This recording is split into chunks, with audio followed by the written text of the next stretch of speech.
الحمد لله نحمده ونستعينه ونستغفره ونؤمن به ونتوكل عليه ونعوذ بالله من شرور أنفسنا ومن سيئات أعمالنا من يهده الله فلا مضل له ومن يضلله فلا هادي له ونشهد أن لا إله إلا الله وحده لا شريك له ونشهد أن سيدنا وسندنا وحبيبنا وشفيعنا ومحبوبنا محمدا عبده ورسوله أما بعد فأعوذ بالله من الشيطان الرجيم بسم الله الرحمن الرحيم الله لطيف بعباده يرزق من يشاء وهو القوي العزيز وقال تعالى في موضع آخر من كان يريد حرث الآخرة نزد له في حرثه ومن كان يريد حرث الدنيا نؤته منها وما له في الآخرة من نصيب وقال النبي صلى الله عليه وسلم الدنيا مزرعة الآخرة وقال النبي صلى الله عليه وسلم إن الدنيا خلقت لكم وإنكم خلقتم للآخرة أو كما قال عليه الصلاة والسلام.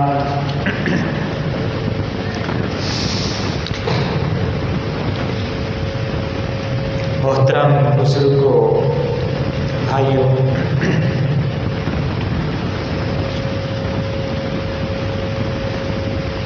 قرآن مجید کی آیات میں سے 2 آیات آپ کے سامنے تلاوت کی ہیں اور احادیث مبارکہ میں سے 2 حدیثیں بھی میں نے آپ کے سامنے پڑھی ہیں.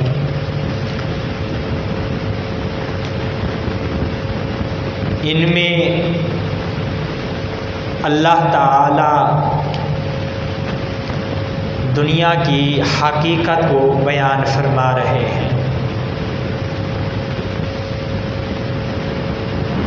آج ہمارے اس معاشرے میں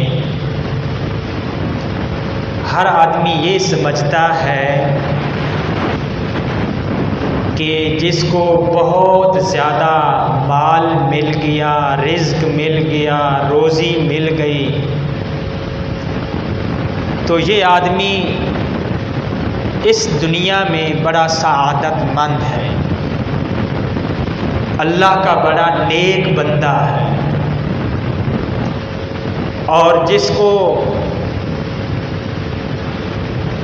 نہ اتنا زیادہ مال ملا، نہ روزی ملی، نہ ہی زیادہ رزق ملا، تو اس کے بارے میں تصور کیا جاتا ہے کہ یہ آدمی بڑا بدبخت ہے. اللہ تعالی فرماتے ہیں اللہ لطیف بعبادہ، اللہ تعالی بڑا ہی لطف والا معاملہ کرنے والے ہیں، شفقت اور محبت کا معاملہ کرنے والے ہیں اپنے بندوں پر. قرآن مجید میں اس لفظ سے کیا مراد ہے؟ اس سے کون سے بندے مراد ہیں؟ آیا ساری کائنات کے بندے مراد ہیں یا کوئی مخصوص بندے اس سے مراد ہیں؟ تو یہ ہمیں ذہن میں رکھنا چاہیے کہ عباد ہی اس بندے سے مراد اللہ جو فرما رہے کہ میرے بندے، ان بندوں سے مراد وہ بندے مراد ہیں جو اللہ کی فرما برداری کرتے ہیں۔ اس کی تشریح قرآن مجید کی دوسری آیات سے ہوتی ہے۔ اللہ کا فرمان ہے فَادْخُلِي فِي عِبَادِي وَادْخُلِي جَنَّتِي، میرے بندوں میں داخل ہو جا۔ اب اس سے کون سے بندے مراد ہیں؟ جو اللہ کے فرما بردار ہیں، جو اطاعت کرنے والے ہیں، اللہ کے احکامات کے مطابق زندگی گزارنے والے ہیں، ان کو کہا جا رہا ہے کہ میرے بندوں میں داخل ہو جاؤ، اور پھر اس کے بعد وَادْخُلِي جَنَّتِي، جنت میں داخل ہو جاؤ۔ تو فرما بردار بندے ہی جنت میں جائیں گے، نہ کہ نافرمان جنت میں جائیں گے۔ اور دوسری جگہ اللہ کا فرمان شیطان کو اللہ فرما رہے ہیں کہ دیکھو جو میرے بندے ہیں، اِنَّ عِبَادِي، میرے جو بندے ہیں ان کے اوپر تیرا کوئی زور، تیری کوئی طاقت نہیں چلے گی، کیونکہ وہ میرے بندے ہیں، میں ان کے لیے کافی ہوں۔ اللہ تعالیٰ ان کی حفاظت کے لیے ہی کافی ہے۔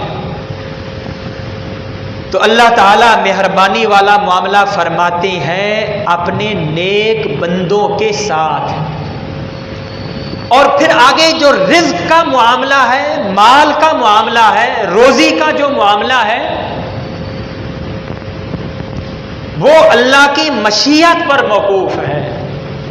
یرزق من یشاء، کہ جس کو اللہ تعالیٰ چاہتے ہیں رزق دیتے ہیں، اور جس کے لیے چاہتے ہیں تنگی فرما دیتے ہیں۔ تو یہ اللہ کی مشیت پر موقوف ہے۔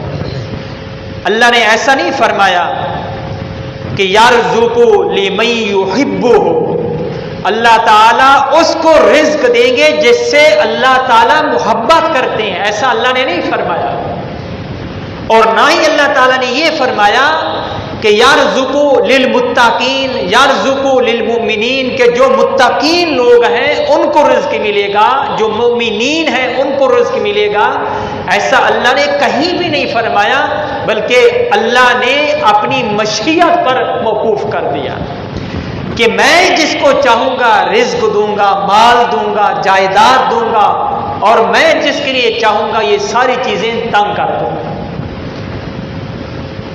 تو اس لیے یہ سمجھنا کہ جس کو مال و دولت مل گئی وہ کامیاب ہو گیا، اور جس کو مال و دولت نہیں ملا وہ ناکام ہو گیا، یہ ہمارا تصور کرنا بالکل غلط ہے۔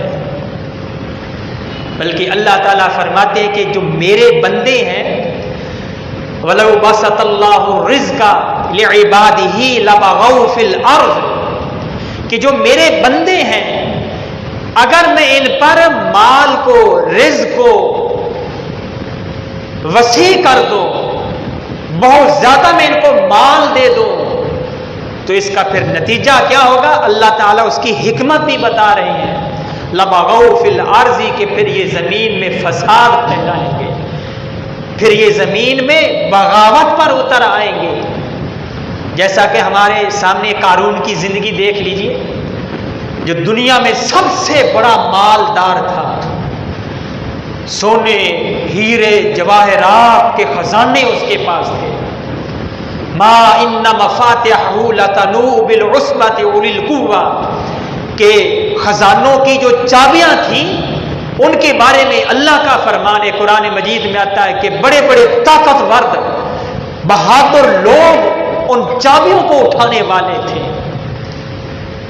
تو اگر یہ معیار ہوتا دنیا کی مال کی کثرت کا کہ جس کے پاس مال کی کثرت ہوگی وہ کامیاب ہے، وہ سعادت مند ہے، پھر تو قارون سب سے بڑا سعادت مند ہوتا، لیکن ایسی بات نہیں، بلکہ اس کے بارے میں قرآن مجید میں اللہ نے فرمایا فَخَسَفْنَا بِهِ وَبِدَارِهِ الْأَرْضِ، کہ اللہ نے خود اس کی ذات کو بھی زمین کے اندر دھنسا دیا، اور جو کچھ اس کے پاس مال و دولت تھا، جو اس کے بنگلے تھے، جو اس کا محل تھا، وہ بھی اللہ تعالیٰ نے زمین کے اندر دھنسا دیا تھا، اس کا مال بھی کسی کے کام نہیں آیا۔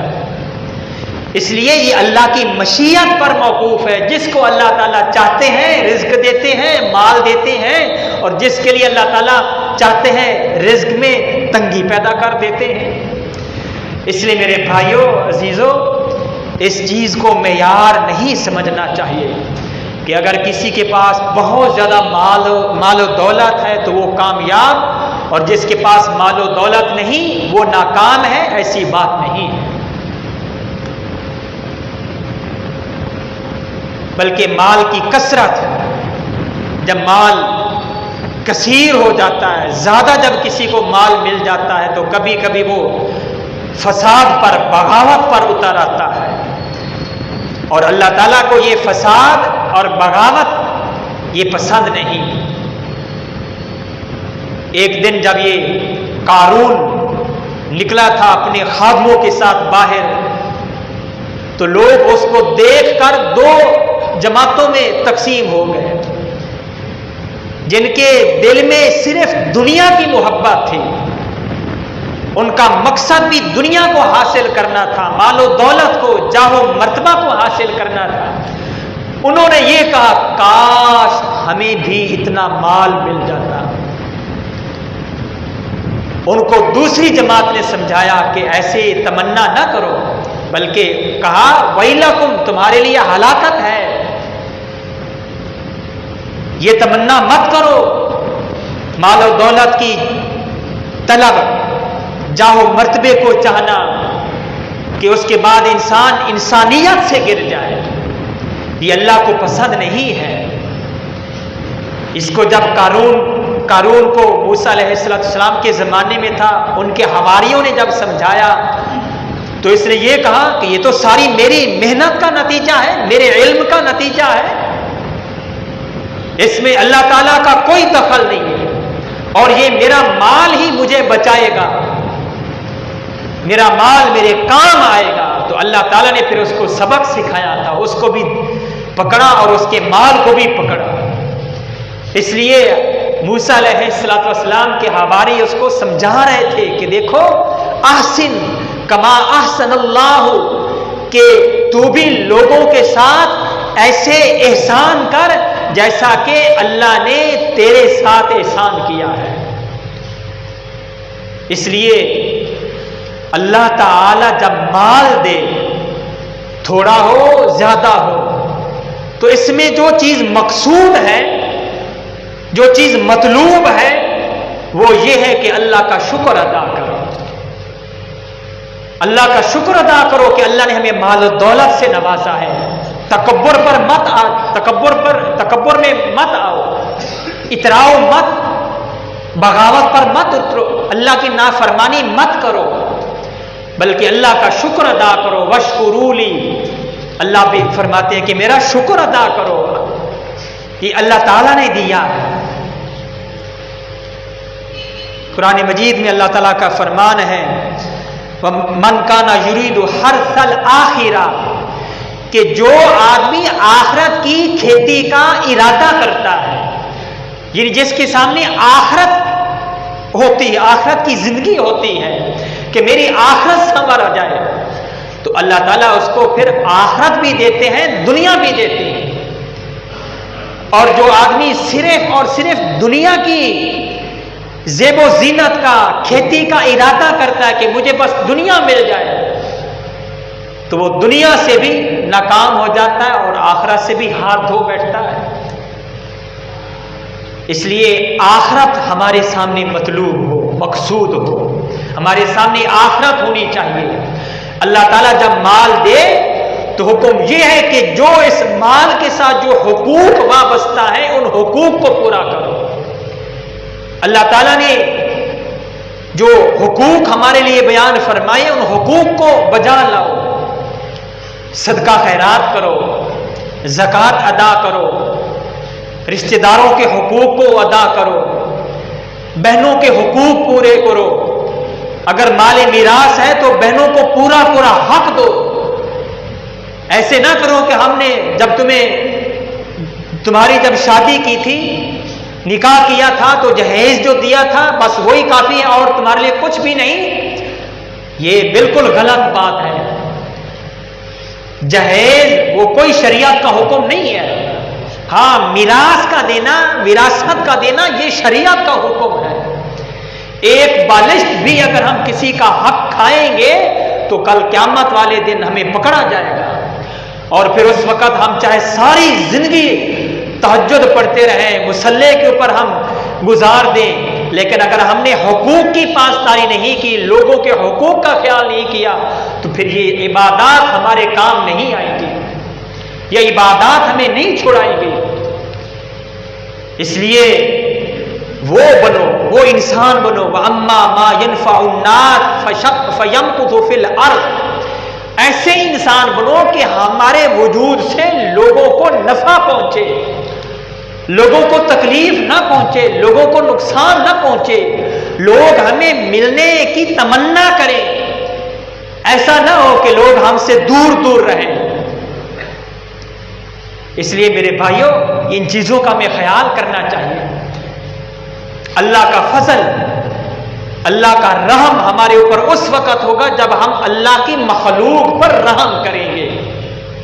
ارحموا من فی الارض یرحمکم من فی السماء، نبی کریم صلی اللہ علیہ وسلم کا فرمان ہے کہ تم زمین والوں پر رحم کرو، اللہ کی مخلوق پر رحم کرو، اللہ کے بندوں پر رحم و کرم کرو، اللہ تعالیٰ جو آسمان میں ہے وہ تم پر رحم و کرم کرے گا۔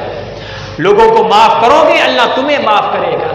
لوگوں سے پیار محبت سے پیش آؤ گے، اللہ تعالیٰ تمہارے ساتھ پیار اور محبت سے پیش آئے گا۔ ایک آدمی فوت ہو گیا، مرنے کے بعد کسی کو خواب میں ملے، پوچھا بتائیے کیسے معاملہ رہا، کیا معاملہ آپ کے ساتھ پیش آیا؟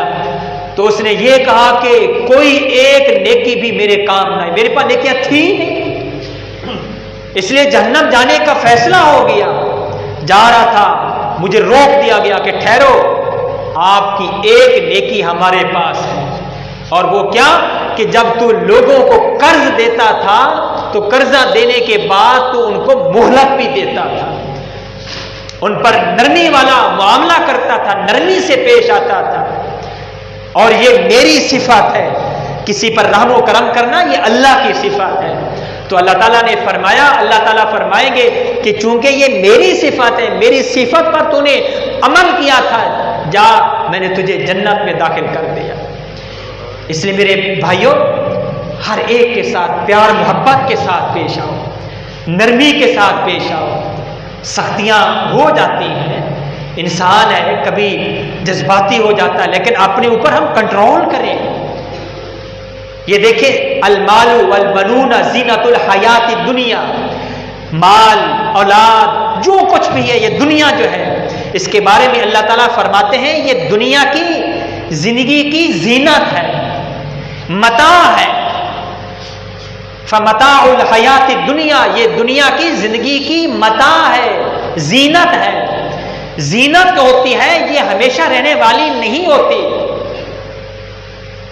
گھروں میں عورتیں لپسٹک وغیرہ یہ استعمال کرتی ہیں اور تھوڑی دیر کے بعد وہ ختم ہو جاتی ہے۔ اب یہ زیب و زینت ہے، بننا، اپنے آپ کو سنوارنا، یہ زیب و زینت ہے، لیکن یہ ہمیشہ نہیں رہتی ہے، یہ ختم ہو جاتی ہے۔ اگر یہ ہمیشہ رہتی تو پھر تو دکانوں سے یہ چیزیں ختم ہو جاتی۔ تو زینت یہ ہمیشہ رہنے والی نہیں۔ اور متاع کسے کہتے ہیں؟ متاع اس کپڑے کو کہتے ہیں کہ جس کپڑے کو گھروں میں عورتیں کچن میں استعمال کرتی ہیں، استعمال کرنے کے بعد اس کو ایک سائڈ پہ رکھ دیتی ہیں اور اس کے بعد اپنا ہاتھ بھی دھوتی ہیں۔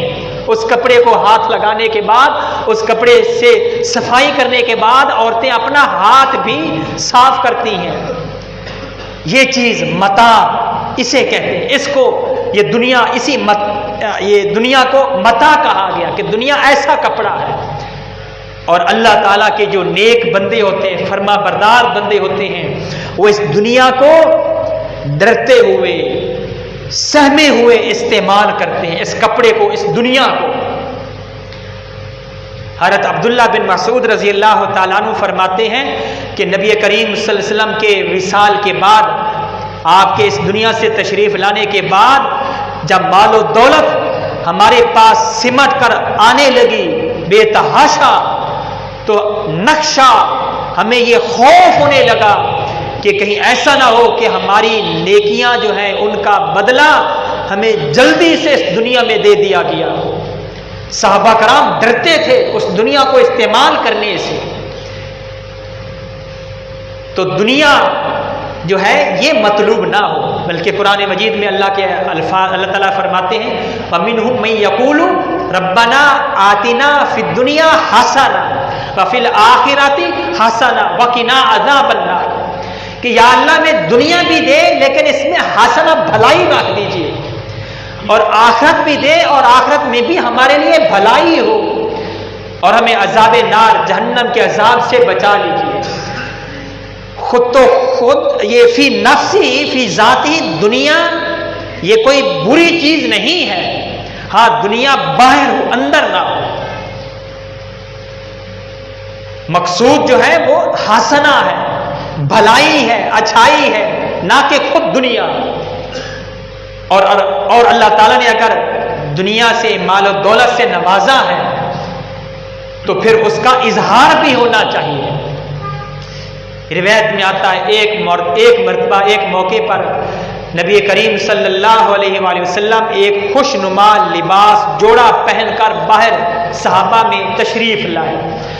صحابہ نے جب دیکھا تو تعجب کرنے لگے، یا رسول اللہ آپ ہمیں تو قناعت کا سبق دیتے ہیں اور آپ نے بڑا عظیم خوشنما لباس پہنا ہوا ہے۔ تو تعجب کرنے لگے۔ نبی کریم صلی اللہ علیہ وسلم نے فرمایا کہ ان اللہ لا یحب آثار نعمتہ علی عبدہ، کہ اللہ تعالیٰ اس بات کو پسند کرتے ہیں کہ اللہ نے اگر تمہیں نعمتوں سے نوازا ہے تو پھر اس کا اثر بھی ظاہر ہونا چاہیے۔ ہاں دل میں تکبر نہ ہو، بلکہ اس لیے ہو ہمارا لباس بہتر ہو، اچھا لباس پہنے، اچھے جوتے پہنے، ٹوپی اچھی ہو، اپنے آپ کو صاف ستھرا رکھیں۔ یہ کیوں ہے؟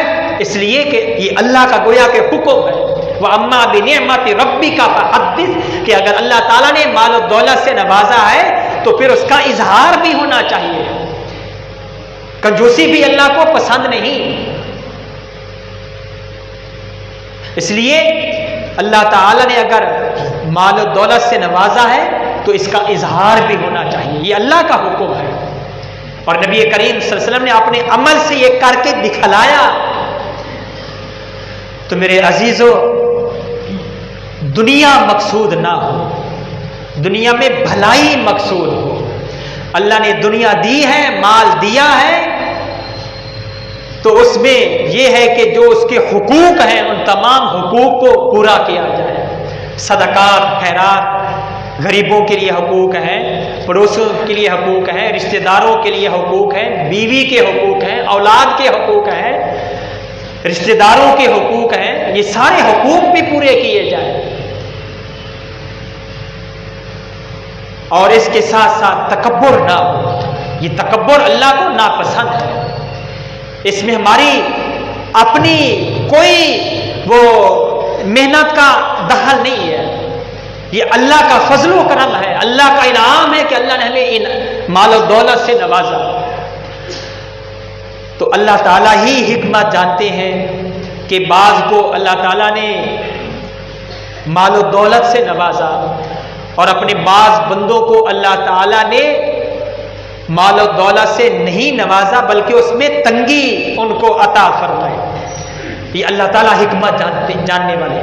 ہمیں جو حکم ہے وہ یہ ہے کہ مل جائے اللہ کا شکر ادا کرو، نہ ملے پھر بھی اللہ کا شکر ادا کرو کہ شاید اس میں ہمارے لیے یہی بہتری ہو کہ ہمیں نہ ملے۔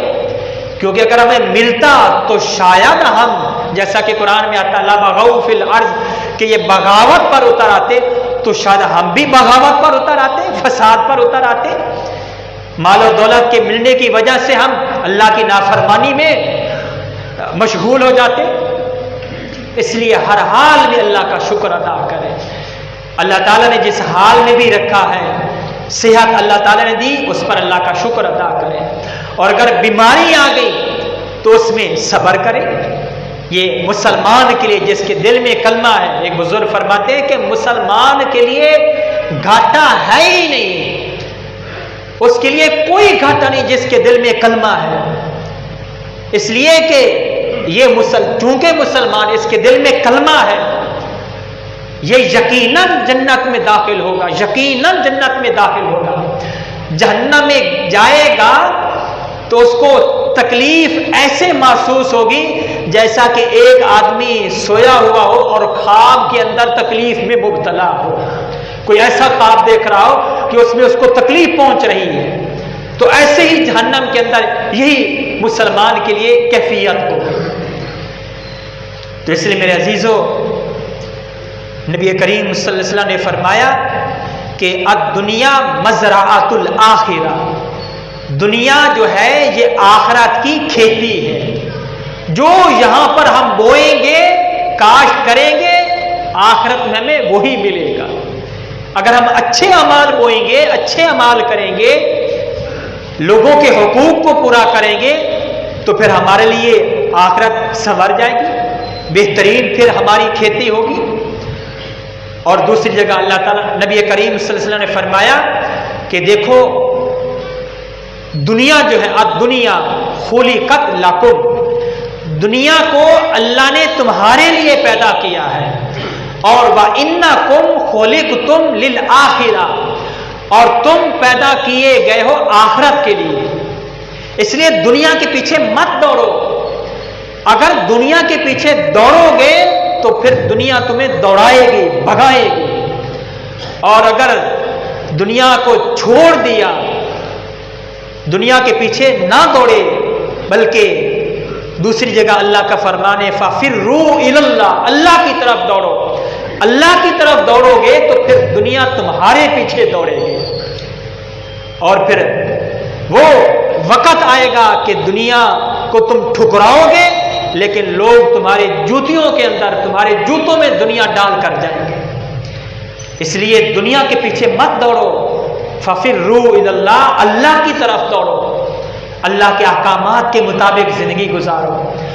تو بہرحال آج کا جو میرا موضوع تھا وہ یہ ہے کہ دنیا مطلوب نہیں، مطلوب جو ہے وہ حسنہ ہے، نیک اعمال ہے۔ اللہ تعالیٰ دنیا دے دے، مال و دولت سے نوازے تو اس پر اللہ کا شکر ادا کریں، اس پر تکبر نہ کریں، بلکہ اللہ کا فضل، اللہ کا انعام سمجھے کہ اللہ نے میرے اوپر فضل و کرم فرمایا، اور جو اس مال کے جو حقوق ہیں ان تمام حقوق کو پورا کریں۔ اللہ تعالی ہمیں سمجھنے کی توفیق عطا فرمائے اور عمل کرنے کی توفیق عطا فرمائے۔